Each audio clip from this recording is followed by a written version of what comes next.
We're going to bring on our first guest today, and it's Billy Horschel, another guy dealing with an injury right now. Billy, joining us live on the line. What's going on, my friend? How are we doing? We're doing great. So, Billy, last time we talked, I named you the unofficial MVP of TGL. We talked about wanting to make a push in the majors and get into the Ryder Cup conversation after you had 2 top 10s in majors last year. So walk us through when you started to feel pain and what led to the decision. Because I texted you after you withdrew, I think from Truist, and you said I think it's a small thing. I think I'll be okay. What progressed to having surgery? Yeah, we just it literally just popped up out of nowhere, unfortunately. I look back, there's certain part of the hip that was a little bit tight. And we were having to sort of release, getting the glute, the fire and hip flexor to release, and so as to sort of do some work in there. But it was right after, where was that? RBC, unfortunately, going to Zurich, felt it the Monday of Zurich, and had to withdraw from Zurich. I got some scans done, and then flew out to Colorado a couple days later to meet with a specialist out there. And, he pretty much just laid it in my hands. Could have kept playing for a few more months and then maybe postponed the surgery to end of the year. But I just knew going, seeing other guys do this with injuries and seeing, I had a wrist injury early in my career.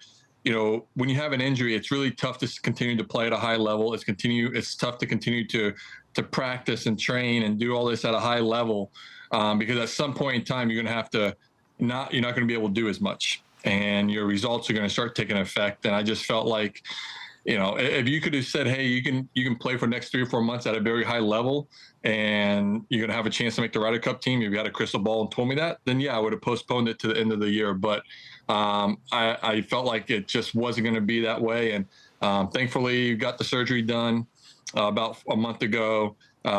Very successful surgery. Dr. Phil Pond out in Colorado is well regarded in the community. Branson Snedeker, Harris English had a similar type surgery. So yeah, I mean, it sucks because there's so many great events, and obviously I was really looking forward to trying to make this Ryder Cup team and play in New York with a crazy crowd and crazy support from the American fans. But you got to take care of your body. I'm doing this so I can continue to play, hopefully at a high level for another 5 to 7 years. Are you a golf fan? Like, will you watch this week, or is it too painful to miss it? I've said it for 16 years I've been on tour. I probably watch more golf than any other tour player on the PGA Tour. I watch a ton of the DP World Tour. I watch a ton of the PGA Tour. I watch a little bit of Champions, a little bit of the LPGA, and I've tuned in. I'm not gonna lie, I've tuned in a little bit from time to time for very small snippets of the Live Tour. It's okay. To watch. No, I'm not afraid. Hey, I've never said a bad word about the Live Tour in the sense of, the players having success out there. And I've always just said that, when they came on the scene, they thought they were the future of golf. And I sort of disputed that. I have my opinion of it, and that's what I've said, but I've never, said anything along the lines of, hey, I hope they fail completely. I think, I'm a golf fan. I love watching golf. I watch a ton of it. I will be on my couch watching a ton of the U.S. Open this week. So yeah, I do watch a lot of golf, and I have watched a lot over the last couple of weeks. You're around the same age as Keegan Bradley. He's playing really, really well. I think he's right now like the 9th highest ranked. He's a little bit down there in the points, but I think he's the 9th highest ranked American. What would your thoughts be on him being a potential playing cat? Like, let's say he finishes 8th in the points. He's got a bit of a choice on his hand. What do you make of the situation he's in? I think, I think if he's close to like that number 6 number, I think he's got to pick himself. And I've told him that. I said, hey, listen, the passion you play with, the energy you play with, your ability to be a great teammate, and you've been in a successful Ryder Cup team before. Wait, was he? I can't remember. Did he play on the 16 team that won? I know he played well with Phil. I don't know if it was 16. They did win, so I'll look it up. Yeah. So I think he's been in a successful team rooms before. I think I personally said, listen, if you need to make this team, and I hope he does pick himself if he is close enough to making it on the points, because I would say he deserves to be on that team. And I understand he's got a lot on his plate, and he wants to make sure he's doing a great job as a captain. But I believe that you've got great assistant captains in there with Brant Snedeker, Kevin Kisner, Jim Furyk, Webb Simpson. I think they can handle the brunt of everything as a captain that Keegan handled. But I think him being a playing captain would bring more value than just being a captain if he's close enough to making that team. I wanted to ask you about this tweet. So I tweeted, I was just sad that there's been rain early in the week. And you commented and you said, look at 2016. So I did. Andrew Landry shot 66 on Thursday. DJ, Sergio, Shane Lowry, Scott Piercy shot 68. Danny Lee, Henrik Stenson, Kevin Streelman, Bubba Watson, and some amateur named Scotty Scheffler shot 69. It got tougher throughout the week, but did the wetness not contribute to the hot start? Well, I think if there wasn't that rain, I think the scores wouldn't have been as what you saw. If I remember correctly, I think we had a 2, 3, or 4 hour rain delay on Thursday.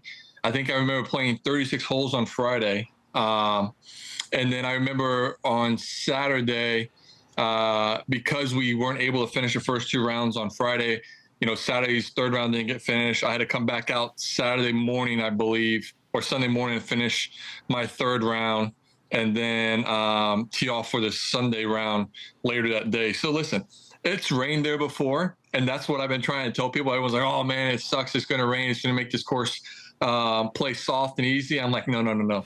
It poured when we were there, in 2016. And the course was gettable a little bit early, but it did dry out, and it still provided an unbelievable challenge. And it's an even longer golf course now. So I believe that even if there is a little bit of rain, and I think there's rain today, but there's not rain until the end of the week, till the weekend. So I think it's going to be what people want. This isn't going to be one of those majors where the rain makes it a lot easier in scores and the course doesn't show its teeth. I think the course is going to show its teeth plenty. Even if they do get a few drops of rain. Well, I am rooting for that. I'm about to do a whole rant about that. I've been talking to some Oakmont members. One of them told me that if the winning score is -6 or -8, they're gonna blow up and start over, because they're not actually, but so much of Oakmont's identity is being this test. And I wanted to ask you, you've played U.S. Opens at all of the iconic golf courses, basically. From difficulty perspective, where do you put Oakmont? And then also, you've played in the U.S. Opens where they've been renovated, like I'm thinking about LACC and the Country Club, Gil Hanse renovations where they took out trees. What are your thoughts on playing golf courses, these old school courses that have been newly renovated? So I'll say this. I have always loved the U.S. Open for a multitude of reasons. I love it that anyone can have the chance to qualify. Obviously, if you have a certain handicap. I believe it's the toughest test in the sense of testing all aspects of your game of golf on a regular basis. You got to drive the ball well. You got to be a great iron player. Good. You have a good short game that we got to putt well. And then just a mental grind of a U.S. Open is a challenge in itself. And I've said some comments in the past, about Chambers Bay. It was more or less the greens not, being championship caliber. And what a lot of people don't know is Mike Davis called me 2 days later out of the blue and apologized for the greens not being up to championship caliber conditions, and they were aware of that. But I think that U.S. Open, when we've gone to Chambers Bay and Erin Hills, they were good courses, and I liked them. I loved Chambers Bay. The views and the way the course played was cool, and Erin Hills was a similar situation, but it wasn't what I grew up watching U.S. Open. It wasn't. We need carnage. Oakmont. It wasn't Oakmont. I played the Winged Foot in 2006 as an amateur after I got out of my freshman year. And that's when they did the graduated rough, which is awesome, but it was still carnage. And I feel like the U.S. Open, they've lost their identity there for a couple of years. And I told Mike Davis this. I said, you guys challenge every aspect of the game. When you make driving not a challenge anymore, you had the fairways as wide as they were at Chambers Bay, you had the fairways as wide as they were at Erin Hills, it doesn't reward the player who is a great driver of the golf ball. It makes everything a little bit easier for that challenge, and you lose your identity of the U.S. Open. So going back to these iconic traditional US Open courses, even though they may have removed the trees and renovated it, if you still have it where driving is you still have to drive the ball, and you don't, you get penalized for it. You got great iron play, you got firm, fast greens, you got all of it. That's what you need to have. And listen, I loved LACC. I thought that was great. But let's be honest, Wyndham Clark's tee shot on 18 at any other U.S. Open is in the deep rough somewhere, and he's got a challenge to try and get up and, try and make par now. So I've always been a fan. I grew up that because I watched it for so many years of tight fairways, long rough, firm, fast greens. And yes, it's not fun. Maybe for some golf fans, it's 1 week a year, dude. Correct. You're not seeing a lot of birdies, but you're seeing guys have to grind, just a mental grind and stay in it. That is awesome. And we don't see that enough. And that's what the U.S. Open has historically been. And I think that's what you've seen has gotten back to over the last couple of years. I love Pinehurst, but once again, Pinehurst, you got a 50-50, like a better than 50-50 chance. That was the issue there was there was some wayward shots that were totally fine, and there were some that were completely cooked. Correct. Yeah. All right, my last question for you.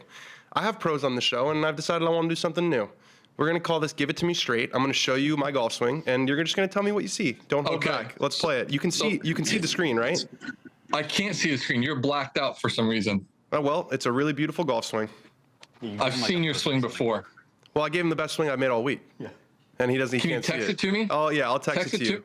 We'll get a review. Oh, there we go. It's up now. Okay, play it again. Can we play it again? Re-rack it. Here it is. You see it now? Great setup, relaxed. Dan, I've seen you swing a club before. It's really good. You've got a really good golf swing. Thank you. That's really nice. We're gonna leave it there. No, give me one tip, one key.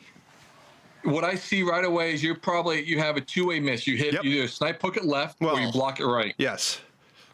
So what you see here is your pelvis comes into the ball. Yeah. And so what happens is you lose that space for your hands to come in.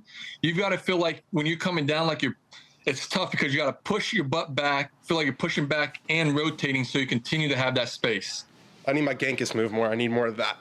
That's what you're saying. Okay. Yeah. You want to feel like your pelvis doesn't get any closer to the ball than it is at address. Got it. Stop humping the ball. Stop humping, basically.